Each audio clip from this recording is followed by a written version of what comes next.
Peki emin haberi xwebidin Herêma Kurdistanê hewlêr li hembermeşê nûçekan me Mustafa Kerim heye. Rojbaş Mustafa Kerim. Gelo rewşa hewayê çawa ye li hewlêrê em bêjin pêşî û bi taybetî jî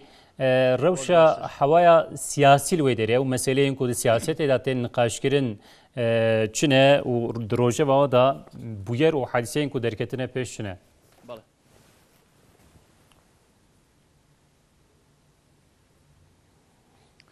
بەڵێ محەممەد باقی ڕۆژەوەش باش هەوای سیاسی هەرێمی کوردستان گەرمە چونکە دەبات دوێنێ مەسعود بارزانی سەرۆکی هەرێمی کوردستان کۆبنەوە بکاتن لەگەڵ لایەنە سیاسەکان بەڵام لەسەر داخوازی یەکێتی نیشتیمانی کوردستان ئەو کۆبنەوە دوا خرا لە هەمان کاتشتا ئەو تەقەشوفەی کە لەلایەن سەرۆکی حکوومەتی هەرێمی کوردستانی سروان بارزانی کرا کە موچەی بڵێن فەرمانبەران کەم کرایەوە ناڕازایەتێکی زۆری لێکەتێ بە تایبەتیش دوێنێ ئەوانی بڵێن هاتوچۆ پۆلیسی هاتوچۆ ینی پۆلیسی ترافیک بایکۆتی داوامیان کردووە خەڵکی سلێمانی خۆیان ڕاوەستابن و خۆیان ئیشی بڵێن پۆلیسی ترافیکیان دەکرد لە هەمان کاتشتا لێرە لە هەولێر ئەمڕۆ کۆنفرانسێک دەکرێتن بە ناوی کۆنفرانسی پێکەوە ژیانی ئاینی یعنی پێکەوە ژیانی دینی ئەو مژار سەرچیانە هەیەوە لە هەمان کاتشدا هەرێمی کوردستان دوێنێ نزیکەی 20 تەرمی بۆ گەڕاوە کە لە ئەگە یعنی لە ئیجە خنکابوون ئەوانیش دوێنێ بە خاک سپاردران لە شاری دهۆکەوەش ناخۆشیەکی دەداتە هەرێمی کوردستان لەلایەکی قەیرانی دارایی و لەلایەکیش خەڵک تێکڕا کۆچ دەکات بۆ ئەوروپاوە و کۆچەش بەردەوامەوە زیادەشی هەیە بۆ زیاتر قسە و باسکردن لەو بابەتانە بەڕێز ئەحمەد زاوێتی ڕۆژنامە نووسێکی ناوداری هەرێمی کوردستان دەگەڕێنەوە لە ئەمڕۆ ئەو میێوانمانە بەخێربێ. سپاس خێرەداروی سپاس. ئەس حەز دەکەم لە ئەوە دەست پێکەین ئەو تەقەشوفەی کە سەرۆکی حکوومەت کردیتی ئایا کاریگەری هەیە و خەڵک ناڕەزایەتێکی زۆری هەیە دوێنێش لە سلێمانی بڵێن بایکۆتیان کردەوە پۆلیسی هاتوچۆ. بله او اف بايكوتا يعني وصا تتبيش بيني كرن كو بيت يعني برفرحت اللي بيت السليماني بجهيتا هفليري وش هفليري بجهيتا دهوكي جي چونكو خلق افروكا بشتي ندانا پاريوانا ان راتبي و موچيوانا پترش پنج هيوا اف بريارش لانجمني وزيران هات دان كو اف راتبه مانگانه موچي مانگانه حوالاتی بيتا كيم كرن شريجه 15 سال دست بيت كات حتى 75 سال دست بيت كات اوجي وكي وجنقينه كي بو حوالاتی پیدا کر وقت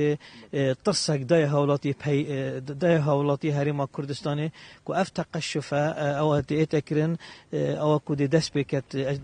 برنامه حکمت هریم کردستان اجباری که حوالاتی هجار گرج بری کو برا پتر همشین بجین پترش حشت زور هيا بلا موچه خوره ونیا سطا نزیکی هفته موچه بله موچه خور یعنی اف سیستم موچه کل عراق همیه هيا و برا پتر هریم کردستان هيا اوه کو برا پترش خلکی پترش هفته صد موچه خورن آن کو جاوال وی موچه او حکمت ادته يعني نزيكي بريكا كفينت قيرانا نكدا نزيكي مليارك و 600,000 دلار تات فيت هاد بنا ترخان كرن بو وي بود جاي نو كافريكا كردستان في نفطت فروشتن نكاريت كيمتش جلا كيمتش نيفا في باراي وهمي موازنه هرما كردستان يعني نز 400 نابينا 400 مليون حتى 500 مليون دولار روزانه يعني حيوان عفوا مليون يعني باي نفط بو کردستان اوه تیرا نیوا ان 40 صدیا رات موچه حوالاتی کردستان نکتن یعنی قیرانا دارای افریقا هرم کردستان بله اگر بردام با اف قیرانه يعني جگلك لا ترس هيا خلق بتر برافش در و بچیت هرم کردستان بدر کویتن ترس هیا خلق يعني بايكوت بردوام ببن اف بايكوت هكا انا چارا سر كرن ديرنينا ببن خو بيشاندان هكا چارا سر نبن ترس هيا كو برفرحت اللي بيتن اجبر هنده جلا جرينجل سر حكمت هرم كردستان كو زي يعني هنده بينغافوش حتى هكر يعني هنده تش بيجن مهن قرض كربيت قرضي بكتن اف دولات هرم كردستان سر 10 ساله 15 ساله و 20 ساله بيجن پشتا کردستان دیگر نو هفت پیمانن بو گله کردستان هفت سيكي هبو عبادي سرك وزير العراق دل من موتسبو بيشمرك جنانيرم بو كسي جنانيرم ایکش اگر گلک مازن بو کردستان توشی نبونا دانا موچه بو بغداد بو وکی سال 2013 و 2014 بودجه هرم کردستان بری کش اگر دیتره هاتنا داعش بو اگر سیجی دابازینا سعر نفط بو اوه همی کفت نسرک و افریقا هرم کردستان نکارید برانبر و آلوزیه يعني حتى نكا خو قرتي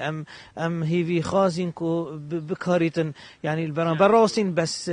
وقت جهشت هولاتيه موچه خور كو افريكا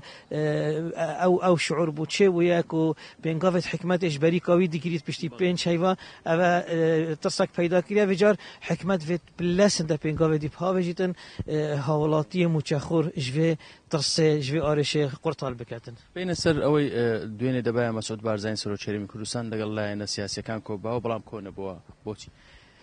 كونا بوجبر چونكو اف لجنه هاتيا بك اينان اشلاي و جوين ان و كومبينا سروك هرم يا بري حفتيه كي تشول قال همي حزب قال سركردت همي حزب برياله كاد بودان لجنه كاد بو بك ايناش بارتي وش قرانه و عفوا بارتي وش يغرتوي وش ايكاتيه كو بتشنا نغورانجي وبتشنا نكومالجي كو وغرنا كومبينا بيت على اساس او كو دي هاد باكرنه لاف لجنه سركفتي نبو حتى نكا قناعته بقران بكات كو بجدار بن دفي كومبينه دا بروبلما سرکیه اوه کو گوران دبیجتن اس نکارم چه کمبینا دا بجدار ببم چه اتفاقی آن پیکاتنت نی الگل پارتی بکم حتی وضع طبیعی بیت قصد وجیب طبیعی بونا وضعی پرلمان وگرت سر شول خو و پرلمان پیرانگی وگرت وکی گوران دبیجه وکی بریکا گوران هات دیر اخستن وزیر بزفر نوه و اندام پرلمانت و سروکی پرلمانجی کو يعني اوج يوسف بخو او بمينت سروكي برلماني فجا بشتي هنگه هگر هندك بيكاتن هبن بشتي هنگه هگر هندك رنشتن هبن بشتي هنگه هگر كومبين هبن گوران بیش اس آماده ما الویره پارتی دبیجیتن ام ویت بریکا پرلمان زوریت کار خوبه کی بریکا گوران زوریت حکمته ام ویت بکاتنک هبت یعنی نابینا پارتی و نابینا گورانش دبیجید هیچ بکاتن نابتن حتی کو وضع بزوریت وجنوکه ابزوريت اسايخو نوكا دا جاركا دي كومبينا سروكي هرم يلقال سروكت حزبا اتكلم فبو جارادوه لي اكاتي خاص چانسا كدي بدنا دانستاندنا بلكه بكارن قد قناعتك بارتيجي وغورانجي تشيكن كو هردب جهنا بيك هاتنا كي بيخمت يعني على الاقل هكا بيجين كودان ابوري كردستان ما بيچن حكمت كردستان حزب كردستان بيچنه بيچاره سر بكن كودان سياسي چونكه يعني آلوزيا كردستان افرو نبتنه ابوريه آلوزي سياسي جي هيا وجا سياسي بلا سياست مدار و كيش چاره سر بكن دا بكارم پشتي هنگه كيش ابوري چاره سر ببتن زور سپاس بۆ بەشداریکردن تو بۆ شیکردنەکەت بەڕاستی زۆر کاریگەر بوو. زۆر سپاس دەکەم. سپاس. بەڵێ محەممەد باقی ئەوەی مژاری سەرەکی هەرێمی کوردستان بوو کە لەلایەک قەیرانی سیاسی هەیە کە وەکو گوتمان لەلایەکی تریش قەیرانی دارایی بەردەوامی هەیە. بەڵێ gelek spas Mustafa Kerim ji bo te jî ji bo mêvanê te jî belê